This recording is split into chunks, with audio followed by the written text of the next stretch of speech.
Selamat datang Bapak Ibu dan teman-teman sekalian di video untuk bidang pengajaran sebagai salah satu prasyarat sertifikasi dosen di tahun 2022 yang sedang saya ikuti. Perkenalkan, nama saya Krisna Puji Rahmayanti. Saya mengajar di Departemen Ilmu Administrasi Negara, Fakultas Ilmu Administrasi, Universitas Indonesia. Dan pada kesempatan ini saya akan menjelaskan RPS untuk mata kuliah yang saya ampu, yaitu Manajemen Perubahan dalam Sektor Publik. Dalam paparan kali ini saya akan menjelaskan dari 3 aspek, seperti yang pertama bagaimana delivery dari program pembelajaran tersebut, kemudian bagaimana interaksi antara tenaga pengajar, bahan-bahan yang digunakan serta mahasiswa, dan yang terakhir adalah metode asesmen yang sudah disusun dan dilaksanakan selama ini. Apa sebenarnya mata kuliah manajemen perubahan dalam sektor publik ini? Mata kuliah ini membahas tentang bagaimana sebenarnya tata kelola pemerintahan dengan melihat institusi publik yang juga memiliki potensi dan juga peluang serta dorongan untuk melakukan perubahan. Sehingga mata kuliah ini berupaya untuk membahas mulai dari konsep perubahan dan filosofinya seperti apa, teori-teori yang berkembang seperti apa dalam sektor publik untuk mengatasi dan mengelola perubahan yang ada, bagaimana ini dilakukan dan mengapa ini dilakukan, misalnya dengan membahas bagaimana proses-proses yang terjadi di lingkungan eksternal sektor publik yang pada akhirnya mendorong dan juga mengarahkan agar sektor publik pada akhirnya melakukan sebuah perubahan. Dan juga kita akan membahas di mata kuliah ini bagaimana problem-problem yang dihadapi ketika mengelola perubahan di sektor publik, mulai dari resistensi, bagaimana mempersiapkan dari sektor publiknya. Dan mata kuliah ini berupaya untuk menggunakan pendekatan student centered learning dengan memberikan kesempatan kepada mahasiswa untuk bisa secara aktif berinteraksi dengan pemberi materi, dalam hal ini dosen, mencari sumber-sumber baik itu dari studi kasus maupun dari referensi, sehingga bisa mendapatkan pengalaman belajar yang terbaik. Dan dalam mata kuliah ini kami mengadopsi 2 metode pembelajaran. Yang pertama adalah flipped learning dan juga collaborative learning. Flipped learning untuk bisa memberikan kesempatan agar mereka mempersiapkan bagaimana proses belajar tidak hanya di dalam kelas atau ketika bertemu secara virtual apabila kelasnya dilaksanakan secara online, tapi juga memberikan pengalaman belajar di luar kelas, misalkan yang mereka lakukan sendiri maupun secara bersama-sama melalui pendekatan collaborative learning bersama dengan rekan sejawat mereka.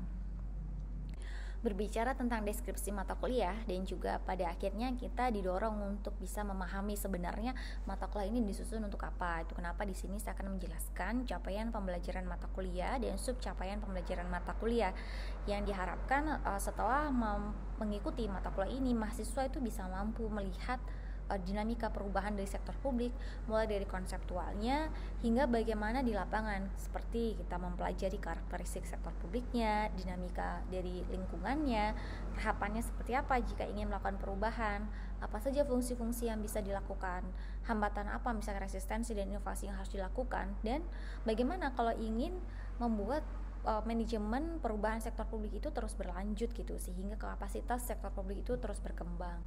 Nah, sub CPMK ini diharapkan bisa mendorong pencapaian CPMK atau capaian pembelajaran mata kuliah, dan tentu saja capaian pembelajaran mata kuliah ini diharapkan bisa membantu mahasiswa untuk menjadi lulusan ilmu administrasi negara yang memiliki capaian lulusan program studi seperti bisa menganalisa proses kebijakan publik, organisasi, dan juga manajemen publik. Tidak hanya dari proses delivery-nya, untuk interaction pun di dalam setiap pertemuan kita menyusun ada 3 komponen utama, yaitu pertama harus mengedepankan student center learning dengan memberikan kesempatan kepada mahasiswa untuk aktif memberikan input dan juga mereka agar bisa meng-create sendiri pengalaman belajar mereka. Itu kenapa kami menggunakan dan mengadopsi flipped learning dan juga collaborative learning. Flipped learning ini diwujudkan dengan kita memberikan kesempatan kepada mereka untuk mempelajari bahan sebelum datang ke kelas secara mandiri, dan juga ada juga yang direkomendasikan oleh tenaga pengajar. Lalu ketika masuk kelas mereka diberi kesempatan untuk mempresentasikan hasil belajarnya tersebut. Nah, sesi umpan balik diberikan oleh dosen dengan memberikan tanggapan atas hasil presentasi dan diskusi ternyata ada tambahan. Selain dari bahan yang dikirimkan dosen kepada mahasiswa sebelum perkuliahan, dosen memberikan feedback dan juga pengkayaan dari materi tersebut. Dan dari proses flip learning ini dilakukan secara berkelompok, sehingga setiap kelompok mereka secara kolaboratif bisa melakukan proses pembelajaran bersama-sama, yaitu dengan membagi tugas sesuai dengan peran masing-masing, kemudian mendiskusikannya bersama-sama dengan harapan mereka bisa memiliki pengalaman untuk saling belajar satu sama lain. Nah, adapun untuk evaluasinya sendiri atau kepada aspek ketiga yaitu assessment, di mata kuliah ini kami melihat ada 4 komponen utama, yaitu yang pertama adalah presentasi kelompok dan partisipasi individu, makalah kelompok, ujian tengah semester, dan ujian akhir semester. Nah, untuk bisa memicu dan sebagai latihan terdapat kuis tetapi dengan bobot penilaian 0%. Nah, bagaimana caranya untuk melakukan asesmen ini? Asesmen ini dilakukan karena bentuknya adalah tim teaching. Setiap komponen evaluasi ini disusun bersama dengan menyusunnya ada tim penyusun dan juga tim reviewer. Tim reviewer ini nanti akan juga mensubmit dokumen evaluasinya tersebut ke program studi untuk direview kembali. Dan di setiap instrumen evaluasi ini diikuti dengan alat ukur. Alat ukurnya yaitu rubrik penilaian yang disusun sebagai acuan bagi dosen untuk melakukan penilaian dan juga acuan bagi mahasiswa ketika mengerjakan tugas tersebut. Acuan untuk melakukan presentasi, makalah kelompok yang baik, dan bagaimana menyelesaikan ujian tengah semester dan ujian akhir semester dengan baik. Ini adalah contoh rubrik penilaian sebagai tolak ukur untuk penilaian esai atau makalah kelompok yang kita kategorikan, mulai dari yang sebelah kiri adalah ada aspek yang kita nilai, kemudian ada kategori penilaian yang menjadi panduan kita untuk melakukan penilaian. Tidak hanya di esai, misalkan presentasi, kita juga melakukan menyusun rubrik yang rubrik ini akan menjadi dasar kami sebagai pengajar untuk melakukan penilaian, baik itu untuk menilai keaktifan dan tanggapan terhadap presentasi, baik itu untuk kelompok penyaji yang melakukan paparan di setiap pertemuan maupun non-presenter yang juga memberikan feedback. Dan ini adalah contoh untuk ujian tengah semester dan juga ujian akhir semester, yaitu terdapat panduan rubrik yang dipakai sebagai tolak ukur yang terdapat bobotnya, terdapat kategori penilaiannya dari kurang, cukup, baik hingga sangat baik dengan komponen-komponen yang sudah didistribusikan terlebih dahulu, mulai dari penggunaan bahasa Indonesia, struktur penulisan, argumentasi, pemberian contoh atau ilustrasi, dan pengutipan. Nah, rubrik ini kami gunakan sebagai tolak ukur karena sebagian besar ujian tengah semester dan ujian akhir semester di jurusan kami sifatnya adalah esai atau tertulis. Rancangan pembelajaran studi tadi sudah dijelaskan ya Bapak Ibu, tapi tidak hanya berhenti di sana. Rancangan pembelajaran studi sebagai panduan bagi dosen ketika memberikan materi di kelas, dan beberapa video berikut akan memberikan gambaran bagaimana proses delivery, interaksi, dan juga asesmen dilakukan di kelas. Nah, video ini merupakan video yang saya laksanakan pada saat saya memberikan materi untuk mata kuliah manajemen perubahan dalam sektor publik yang dilaksanakan dengan aplikasi Zoom dengan dukungan aplikasi lainnya, sehingga bisa terjalin komunikasi yang interaktif dan mendorong mahasiswa untuk melakukan proses pembelajaran dengan prinsip student centered learning. Nah, ini adalah video. Yang pertama adalah video tentang bagaimana saya setiap pertemuan menjelaskan pokok pembelajaran untuk menyesuaikan materi dengan capaian pembelajaran. Jadi, mahasiswa akan mengetahui apa yang akan mereka pelajari di setiap pertemuan. Materi hari ini merupakan sub ke-15 dari 16 pertemuan di manajemen perubahan sektor publik. Materi ini saya susun dan juga dikembangkan juga oleh Prof. Ami dan diberikan di 2 kelas, yaitu MPSP kelas A dan B. Nah, dalam membahas tentang manajemen perubahan serta bagaimana agar mendorong manajemen perubahan ini berkelanjutan, kami melihat ada 3 hal yang bisa kita coba kaji sehingga materi yang sudah teman-teman bahas dari pertemuan sebelum UTS maupun setelah UTS bisa bermanfaat. Yang pertama itu adalah memahami tentang apa yang sebenarnya disebut dengan sustaining atau sustainable atau berkelanjutan atau keberlanjutan dari sebuah perubahan.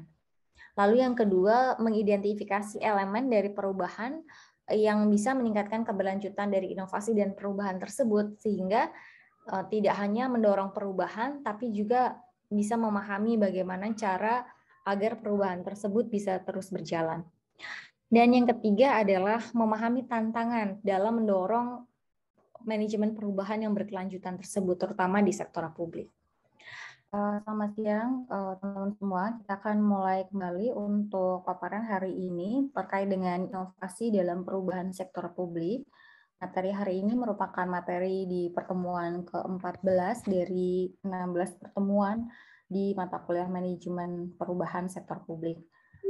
Terdapat beberapa hal yang akan kita bahas hari ini, mulai dari pemahaman inovasi dalam sektor publik, yang akan mengulas tentang apa sebenarnya inovasi, kemudian apakah inovasi selalu identik dengan perubahan dalam sektor publik, serta apa langkah yang bisa dilakukan untuk bisa menumbuhkan inovasi di sektor publik, dan nanti akan diakhiri dengan beberapa contoh dari inovasi, baik itu di sektor publik maupun di lembaga internasional yang diambil dari beberapa jurnal dan juga paparan dari praktisi.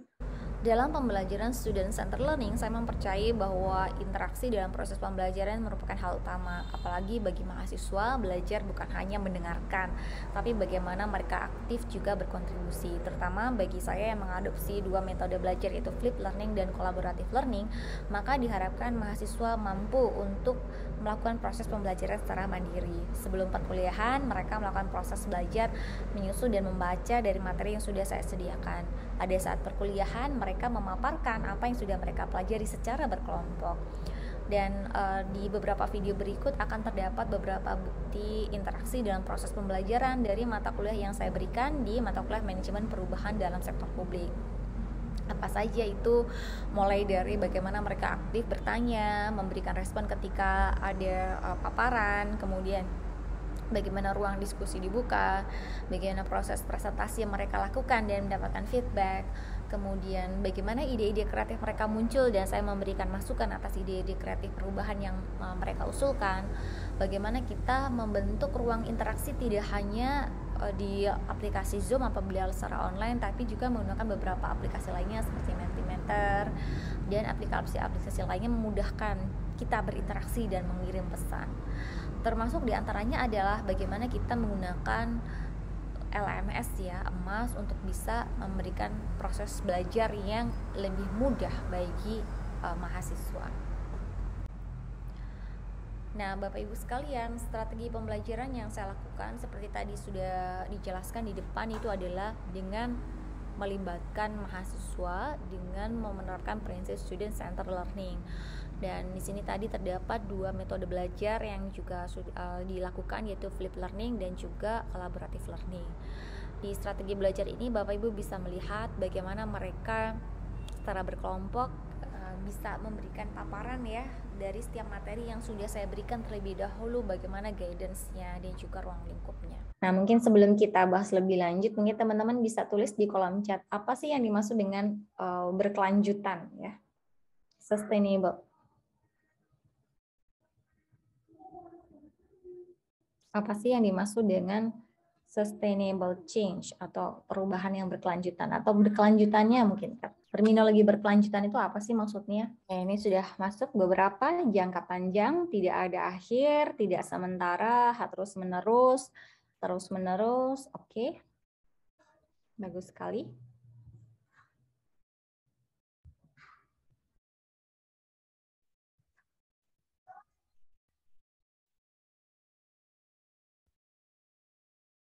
Lagi apa nih, Verina? Bertahan, berkesinambungan, mempertahankan, tahan lama. Nah, yang pertama mungkin terkait dengan pemahaman inovasi. Apa sih yang sebenarnya dimaksud dengan inovasi? Ada yang mungkin bisa memberikan definisi, kira-kira apa sih yang disebut di inovasi? Bisa tulis di kolom chat ya. Apa yang terpikir di benak teman-teman ketika ditanya apa definisi dari inovasi? Bentuk inovasi itu seperti apa? Bagusnya menjawab pembaharuan. Tasya, keterbaruan. Heri, gagasan baru. Irna menyatakan pengembangan. Mansur, penemuan. Satria, metode baru. Derby, pembaharuan yang menjadi lebih baik. Zidan, berbeda dari yang lain. Farel pembaruan juga, Azami perbaikan. Oke. Ide yang out of the box dari Nadira. Oke. Terima kasih teman-teman. Doni Ramadan juga terakhir nih, hasil kreativitas. Himawan juga memberikan masukan, ada kemajuan, inovasi, itu menggambarkan kemajuan. Oke, yang lainnya, apa sih kira-kira inovasi itu? Saya juga mau memberikan kesempatan kepada mahasiswa untuk memberikan pemaparan atas apa yang sudah mereka pelajari. Melakukan upaya vaksinasi warganya gitu. Bahkan ada juga beberapa yang waktu itu sempat beredar juga rumor yang kalau misalnya rumah yang belum ada warga yang belum divaksin, rumahnya akan ditempelkan stiker, itu juga ternyata tidak berjalan, dan RT RW setempat juga tidak ada konfirmasi atas hal itu kayak gitu. Terkait urgensi bagaimana sebenarnya menjembatani supaya tujuan vaksinasi door to door ini tidak terhambat dengan isu trust itu. Tambahan juga ya, kalau di beberapa negara itu terkait dengan vaksinasi, mereka juga risetnya atau data yang dikumpulkan pemerintah itu termasuk dengan ras. Itu juga untuk mengatasi agar persebaran vaksinasi itu sama gitu, meskipun dia dari ras yang berbeda. Mungkin praktek seperti itu belum umum dilakukan di negara kita.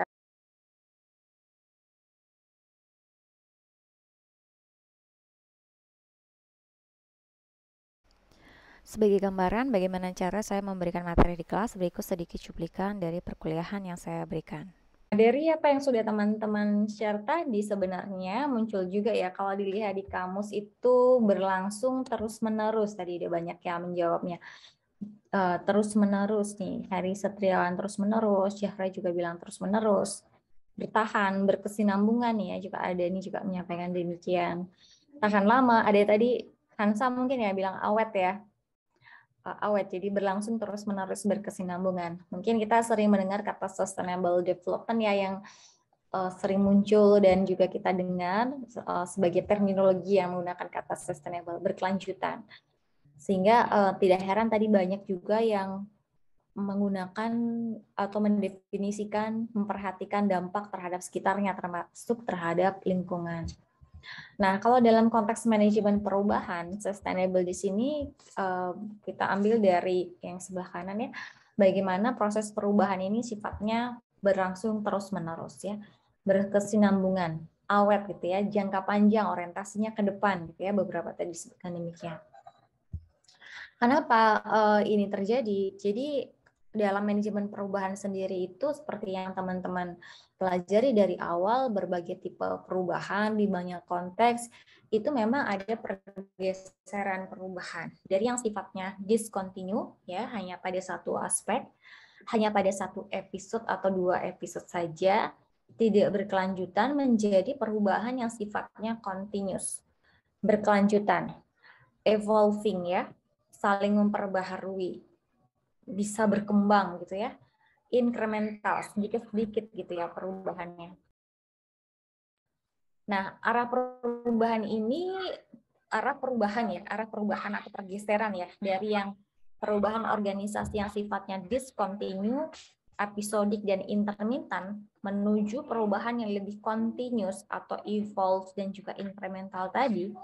Ini kenapa bisa terjadi? Ini bisa terjadi oleh banyak hal. Mulai dari bagaimana faktor kontekstual dari eksternal ya, misalkan di satu lokasi, dorongan internasional, dorongan kebijakan dan seterusnya. Mohon maaf sebentar.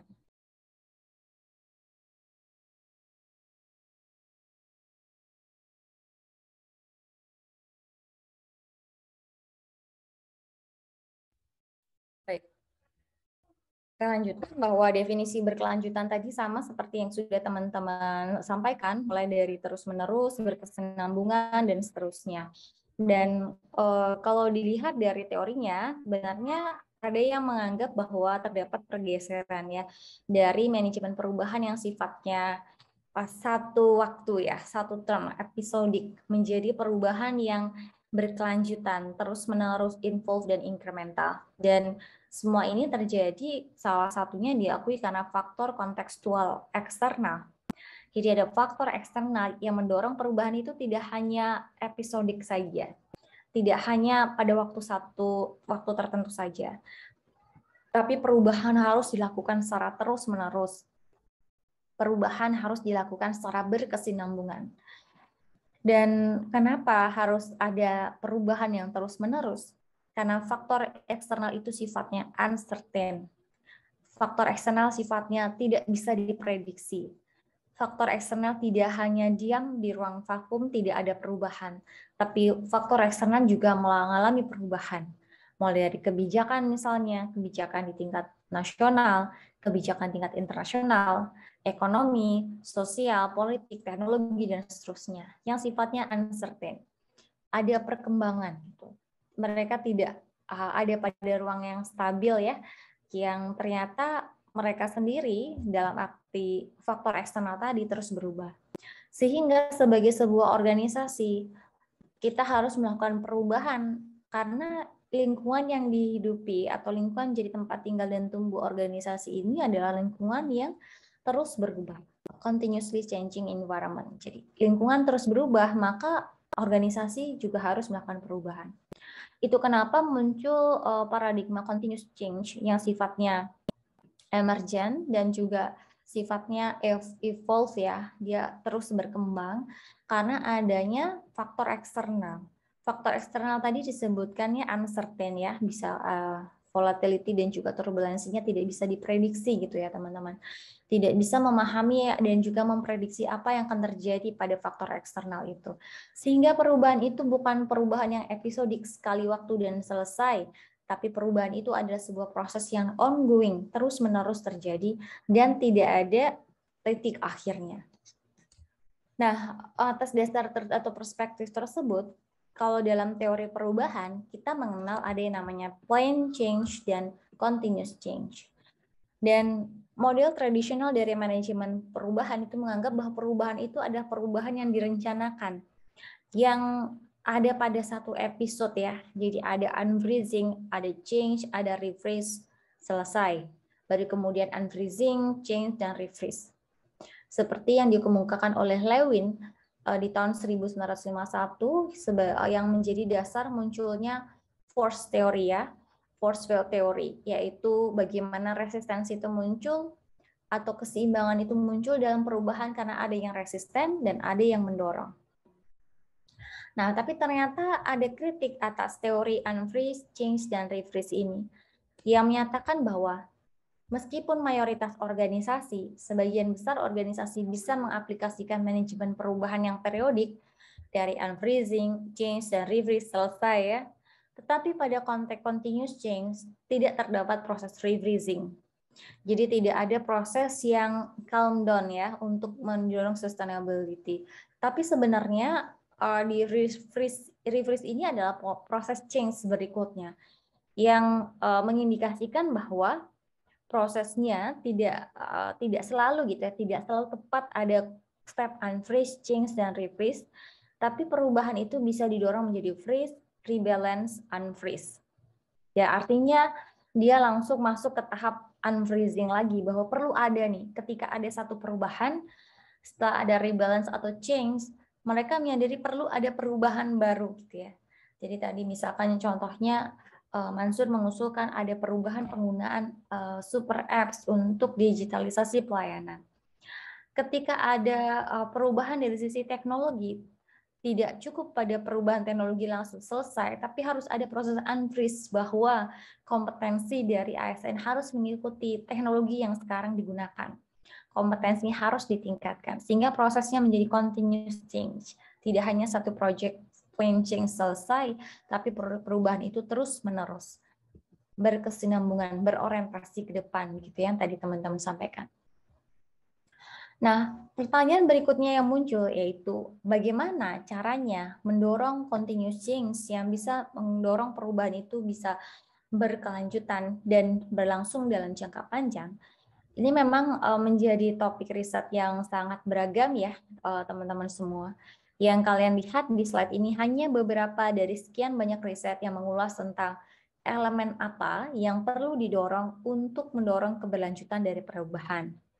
Misalnya, di riset yang pertama, Patrickson dan Bamber di tahun 1995 menyatakan bahwa untuk mendorong perubahan yang berkelanjutan, syaratnya itu tidak hanya senior manager. Senior manager yang mengidentifikasi visi dan arah barunya apa, tapi juga tergantung pada program perubahan yang diperkuat oleh sistem dan prosedur yang merefleksikan pendekatan yang sifatnya baru dan diikuti dengan perubahan budaya. Jadi perubahan yang sifatnya berkelanjutan menurutnya tidak hanya top down ya, tidak hanya didorong oleh atasannya kepada bawahannya, tidak hanya didorong oleh visi dan misi baru, tapi juga ada sistem, ada kebijakan, ada prosedur baru yang memang mau tidak mau diikuti oleh semua anggota organisasinya dan diikuti dengan perubahan budaya. Nah, riset lainnya juga menemukan bahwa ini sejalan dengan riset pertama tentang adanya perubahan budaya. Jadi dia berargumen bahwa untuk mendorong perubahan agar berkelanjutan, maka perlu ada perubahan mindset dari orang. Dan perlu ada perubahan struktural yang seringkali dikaitkan dengan bagaimana sistemnya itu diubah juga. Jadi ketika sistem dan culture diubah, maka perubahan bisa berkelanjutan. Lewis dan Thompson juga menyarankan bahwa biasanya elemen dasarnya itu adalah leader ya, kepemimpinan, komunikasi, dan visi untuk mendorong perubahan organisasi ini agar bisa berjalan. Tapi dia melihat bahwa nggak cukup nih hanya leader, komunikasi, dan visi, tapi dalam sisi komunikasinya pun juga harus two-way communication, harus dua arah. Ini juga teman-teman sudah pelajari dalam materi tentang resistensi terhadap perubahan, bahwa resistensi itu muncul boleh jadi karena edukasi yang kurang. Sehingga ketika resistensi yang muncul adalah karena tidak yakin adanya keberlanjutan, adanya perubahan tersebut, maka solusi yang ditawarkan adalah edukasi. Dan tidak hanya edukasi, semakin tinggi resistensinya, maka kita bisa memberikan treatment dengan melibatkan mereka dalam proses, mulai dari menentukan visi perubahan, atau dalam melakukan proses perubahan sendiri. Jadi ada two-way communication, ada komunikasi dua arah, tidak hanya dari top down, tapi juga dari bottom up. Dan tidak hanya seorang pemimpin, tapi juga seorang pemimpin yang memahami bahwa modal sosial organisasi untuk menjaga kesinambungan dari inisiatif perubahan itu juga diperlukan. Jadi tidak hanya memahami bahwa dirinya penting, tapi memahami juga bahwa social capital yang ada di organisasinya itu juga perlu diperkuat, sehingga perubahannya itu bisa sustainable. Poin yang ketiga yaitu bagaimana jejaring ini lebih penting daripada hierarki. Jadi ini cenderung challenging ya untuk sektor publik, karena sektor publik sering kita asosiasikan dengan organisasi yang hierarkis ya, ada level-levelnya. Nah, tapi Lewis and Thompson melihat bahwa manajemen perubahan itu akan sustain kalau ternyata jejaring, konsep jejaring yang digunakan. Ini juga muncul dari apa yang kita pelajari tentang inovasi, yang kita memahami bahwa inovasi itu tidak akan kuat kalau hanya sifatnya top down, tapi harus ada jejaring inovasi yang menghubungkan antara para public officer, baik itu di sektor publik maupun di sektor swasta, agar mereka memiliki network atau jejaring untuk mengembangkan inovasi yang akan dikembangkan di organisasinya masing-masing. Dan yang terakhir yaitu perlu membangun reward system atau sistem reward yang mendukung perubahan yang diinginkan. Nah, ini adalah beberapa elemen yang menurut beberapa riset berfungsi atau memiliki manfaat untuk mendorong keberlanjutan perubahan. Apakah ini yang juga kalian temukan di studi kasus yang kalian coba pelajari? Atau berdasarkan pengalaman di Indonesia, elemen apa yang memang mendorong keberhasilan dan keberlanjutan perubahan? Baik Bapak Ibu sekalian, demikian tadi video bidang pengajaran yang telah saya susun. Terima kasih.